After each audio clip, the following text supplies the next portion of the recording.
Baik, bismillahirrahmanirrahim. Assalamualaikum warahmatullahi wabarakatuh. Selamat pagi. Saya Rizky Imron dengan NIM 1217050126 dari kelas C Teknik Informatika. Kali ini saya akan menjalankan ujian tengah semester mata kuliah Deep Learning yang mana mereview salah satu paper dari 10 paper yang sudah ditugaskan. Nah, di sini paper yang akan saya review adalah mengenai judulnya Deep Learning Based 5 Line for Segment the Cerebral Cortex Laminar Structure in Histology Image. Nah, jadi di paper kali ini tuh akan membahas mengenai struktur laminar cortex cerebral pada otak monyet, itu otak marmus. Nah, di sini tuh ada, kita lihat ya. Nah, ini ada 5 topik. Bahwasanya ada objek penelitian, kemudian masalah penelitian, tujuan penelitian, metode penelitian, dan juga hasil penelitian. Nah, pada objek penelitian ini yang pertama di sini bahwa si paper ini tuh dia membahas mengenai struktur laminar cortex pada tadi ya otak monyet gitu atau marmoset. Jadi kenapa monyet? Karena monyet dipilih mungkin sebagai subjek peneliti karena dia merupakan sebagai primata yang kecil gitu. Jadi hewan yang kecil yang juga dia tuh populer ya dalam komunitas neuroscience gitu.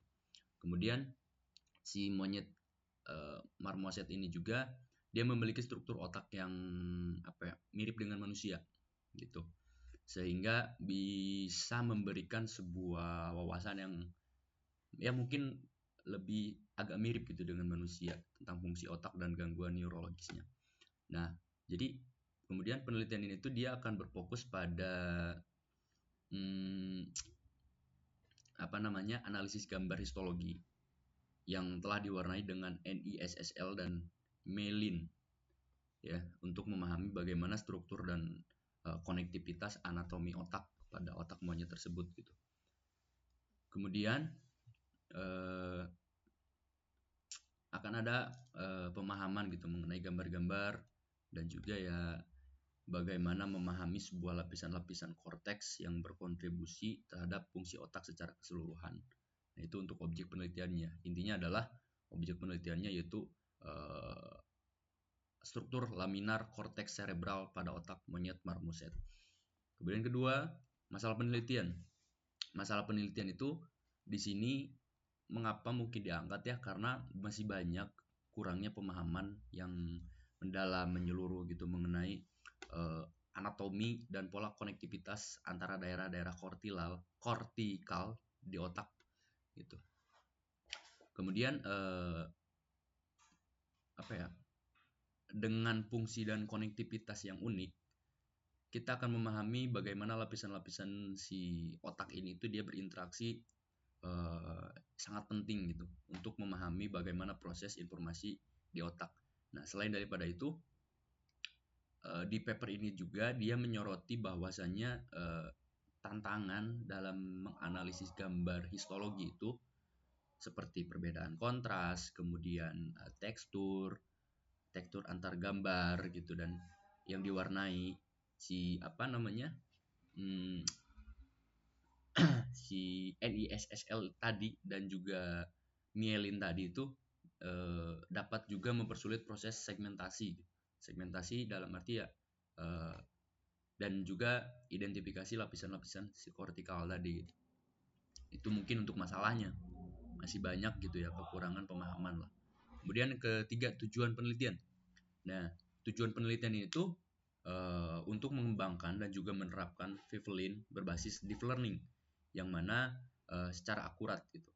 Kemudian melakukan segmentasi struktur laminar korteks tadi dalam gambar histologi.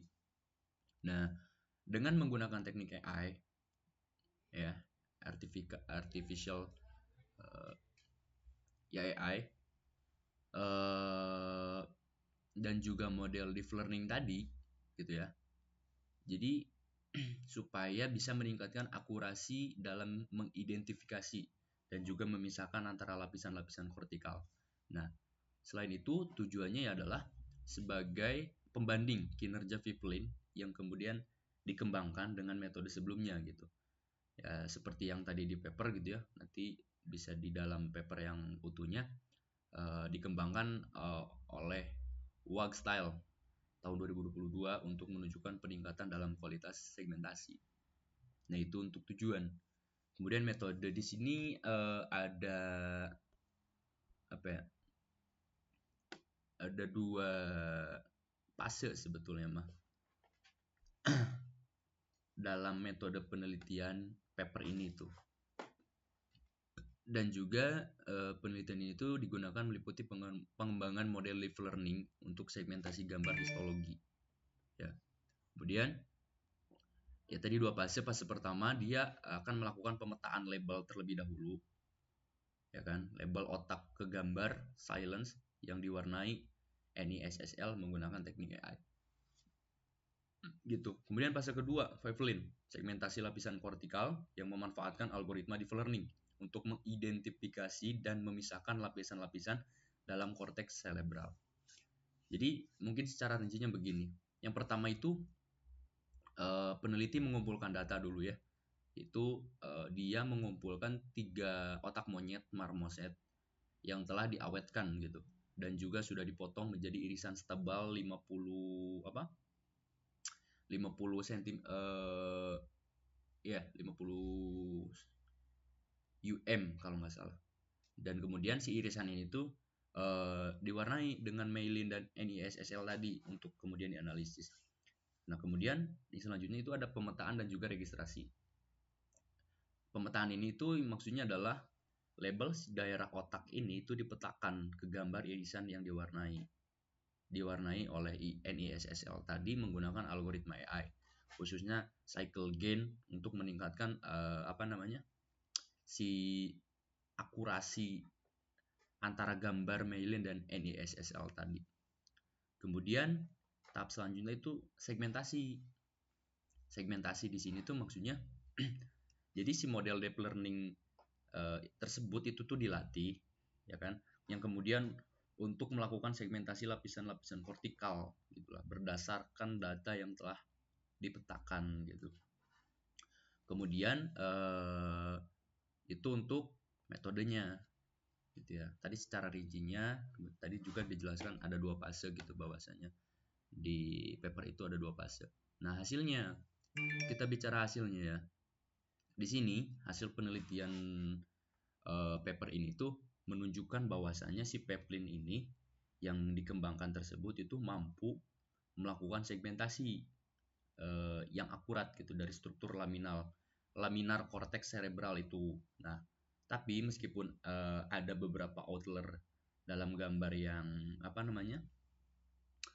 yang diprediksi gitu ya, secara keseluruhan, tapi si model ini tuh dia mampu menunjukkan kinerja yang baik lah dalam mengidentifikasi lapisan-lapisan kortikal gitu, yang mana dapat berkontribusi pada pemahaman yang lebih lanjut gitu tentang konektivitas dan potensi pengobatan untuk gangguan neurologis. Nah, tapi kalau mau dibedah lagi ya, saya punya datanya bahwasanya di dalam paper ini untuk akurasi segmentasi saja gitu ya, akurasi segmentasi si Vivlin ini dikembangkan menghasilkan MEAN 95 TH persentil Haudorff distance atau 95 HD lah, sebesar 92.150 yang lebih baik dibandingkan dengan 94,170 yang dilaporkan oleh Wagstyle pada tahun 2020 di artikel tersebut. Kemudian Vivlin ini juga dia menunjukkan bahwa kualitas mengenai segmentasi yang lebih baik gitu dengan Jakarta Index sebesar 85,318%. Nah, dibandingkan dengan 83.000% yang dilaporkan dalam penelitian sebelumnya, sebelum artikel ini gitu. Nah, implikasinya tadi sudah dijelaskan bahwa hasil ini tuh dia menunjukkan bahwasanya metode yang diusulkan tidak hanya meningkatkan akurasi segmentasi saja, tetapi juga dapat berkontribusi pada pemahaman yang lebih baik lah tentang konektivitas otak dan potensi pengobatan untuk gangguan neurologis. Nah, itu saja barangkali mengenai pemaparan salah satu paper untuk tugas ujian tengah semester mata kuliah Deep Learning. Terima kasih. Mohon izin Bapak, mungkin untuk segala kekurangan dalam pemaparan dan juga kejelasan, saya mohon maaf sebesar-besarnya. Terima kasih. Semoga UTS ini saya bisa mendapatkan nilai yang semestinya dan sebagus-bagusnya. Terima kasih. Wallahul muwaffiq ila aqwamit thoriq. Assalamualaikum warahmatullahi wabarakatuh.